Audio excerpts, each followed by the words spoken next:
Dad and Mom got into an accident. On a Sunday afternoon, while I was bringing in the laundry, Matthew stuck his head out the window in a panic. What? I hurriedly tossed the laundry into the living room.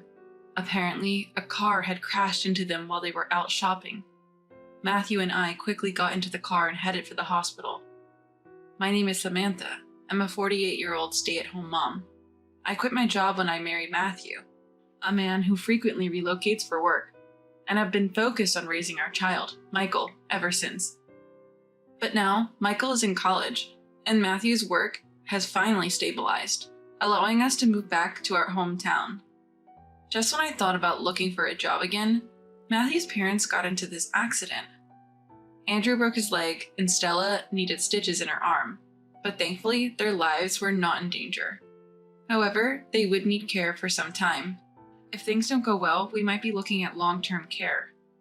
Then, Matthew casually said to me, You'll take care of them, right? "Me? Who else? You're the only one who has the time. Oh, so homemakers have free time, huh?" I'm increasingly finding Matthew's condescending attitude irritating. I even suggested hiring professional services, but he dismissed it, claiming it would be a waste of money. I've never provided elderly care before and honestly didn't want to, but we owe a lot to Andrew and Stella, so I decided to give it a try. Well, it's not like I had a choice in the matter. The in-laws' house is a 10-minute walk from ours. They don't need us to move in or anything, so I plan to visit during the day. In the morning, I prepare breakfast, wake up Matthew and Michael, and send them off. Then it's time for cleaning and laundry. Once that's done, I head to my in-laws' house to do their laundry, clean, shop, prepare meals, and assist with their rehab exercises. By the time all this is over, it's already evening. I return home, bring in the laundry, and prepare dinner. And if there's any issue at night, I'll head over to my in-laws' house. That's how life has been going on. The cycle continues, even on Saturdays and Sundays. All this time, Matthew is just lounging around at home.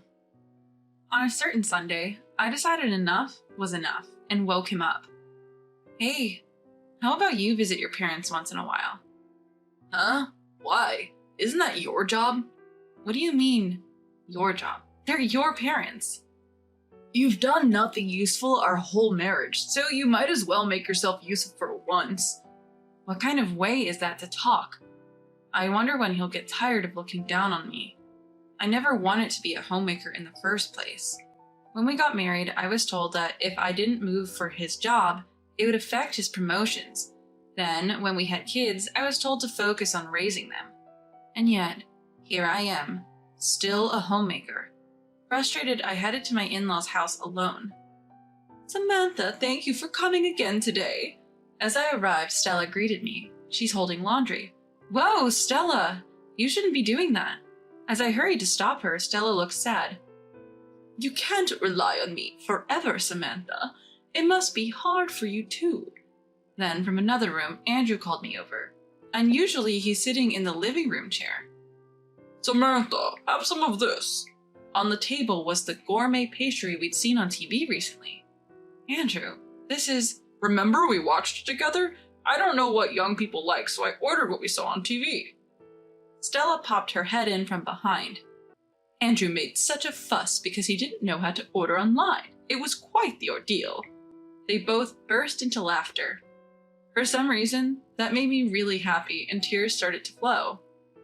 I wonder how the son of these two wonderful people turned out the way he did. Thinking back, Matthew used to be kind too. During my anxious days of pregnancy, Matthew would bring me jelly, thinking it would be easy on my stomach. Or when I was worn out from parenting, he'd sometimes bring me a cake as a little treat. But over time, he started looking down on me. This began about 10 years ago. One day, Matthew came home from work in an unusually bad mood. Apparently, he made a mistake at work, got demoted, and found out his new boss was a woman. Ever since, he seemed to develop a disdain for women, saying things like, "This is why women can't be taken seriously." I considered divorce, but then I wondered what would happen to our children, Andrew and Stella. So I ruled out divorce for the time being. I came home in the evening to find Matthew and our son Michael lounging around in the living room. "I'm home." No one replied to greet me back. Instead, Matthew, lying on the couch, bluntly said, "What's for dinner?" Michael, who was playing a video game, chimed in, "I want chicken. I'm hungry, so hurry up." "Chicken sounds good. Maybe I'll have a beer too." They both seemed excited, but I still had to bring it in and fold the laundry before even starting on dinner. I couldn't afford to cater to the whims of two grown men. "It would be nice if you guys could at least help bring in the laundry," I murmured, ignoring their dinner talk. Matthew glared at me. "Excuse me? Isn't that your job?" "Well, how about you take turns caring for your own parents sometimes? You're a homemaker. That's your job. Period." My emotions skipped sadness and turned into anger, but Matthew just looked down at me and laughed. "Being a homemaker is just like being a moocher. Why don't you try being useful?" Michael joined in on his ridicule. "Moocher, huh? Dad, you're so right." They both laughed at me, and that's when I lost it. "Moocher? You two are the real moochers here." "What are you talking about?" Matthew and Michael both laughed, continuing to belittle me. "Who do you think is doing all the cleaning, laundry, and cooking around here? It's for you all, isn't it?" When I said that, Matthew responded with a laugh. "We'd be fine, actually." "Exactly. We can just wing it when it comes to cleaning, and for meals, we can just buy something." Michael joined in, mocking me. Fuming, I stormed out of the house. I had nowhere to go. I should have brought some clothes. It's too late for regrets now. Wait, I remember leaving some clothes at my in-laws. I used to change into them when I was caregiving, so I decided to go pick them up. When I arrived, Stella, my mother-in-law, looked surprised. "Samantha, what brings you here at this hour?" "I'm sorry.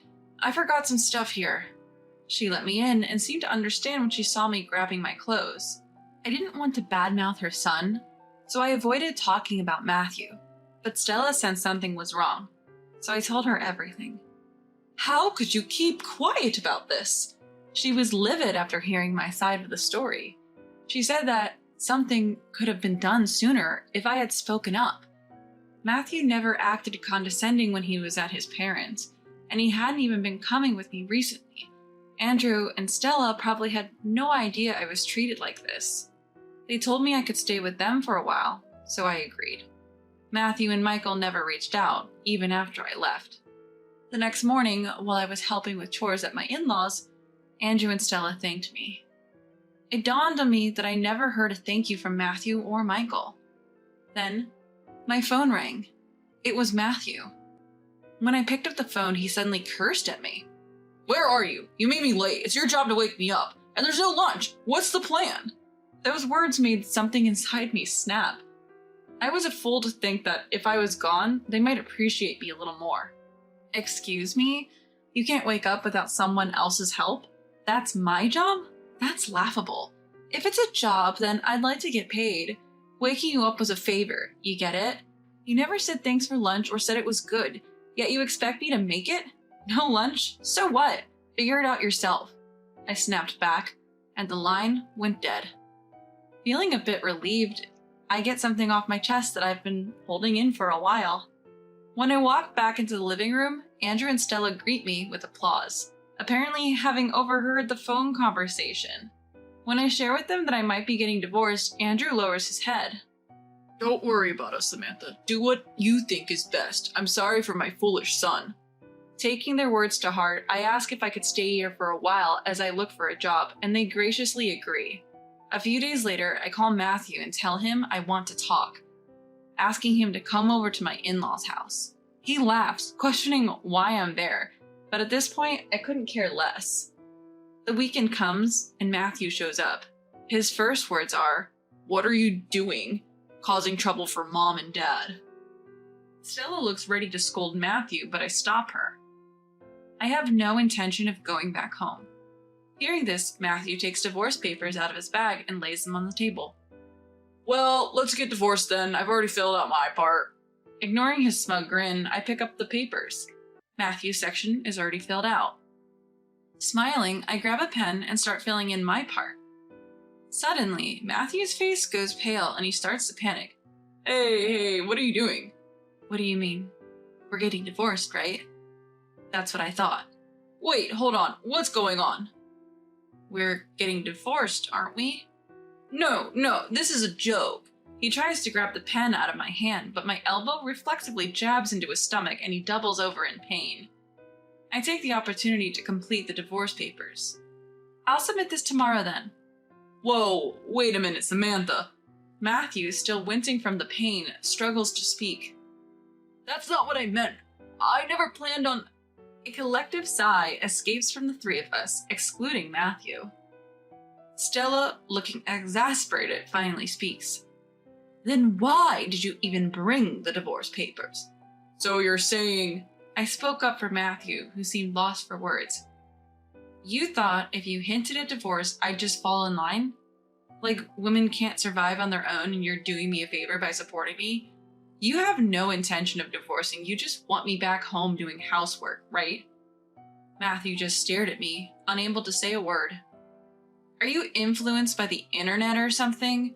You and your son both seem to have a knack for disrespecting women. What's the point?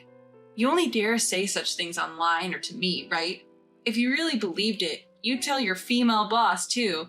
She's more competent than you, and that's why she's your boss. It has nothing to do with gender, it's about your ability. That's why you got demoted, don't you get it? You're just insecure, and you take it out on women.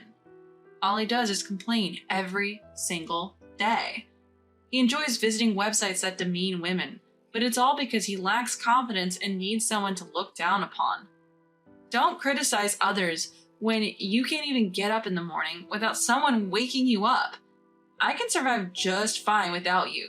In fact, I'll have fewer chores and no one to complain or look down on me. I'm filing this divorce paper tomorrow. I put the divorce papers in my bag. A defeated Matthew shouted in frustration. What are you gonna do without a job? Too bad for you. I have plenty of qualifications. I've already secured a job in accounting. I'll be fine. Matthew is surprised and hastily brought up the subject of taking care of his parents. What about Dad and Mom? You're going to abandon them? Andrew scolded him for his attitude, but I stopped him. Don't worry, I'll come help. Stella chimed in with a smile. Thanks to Samantha, we're nearly self-sufficient. And when she does come, we've agreed to pay her an hourly rate. Don't worry about Andrew and Stella. Take good care of them so you don't lose that connection. Andrew gave Stella a knowing look. Samantha, this is for you. Stella handed me a bundle of $100 bills. What is this? Consider it compensation for all you've done for us. Matthew looked surprised, but I took it without hesitation.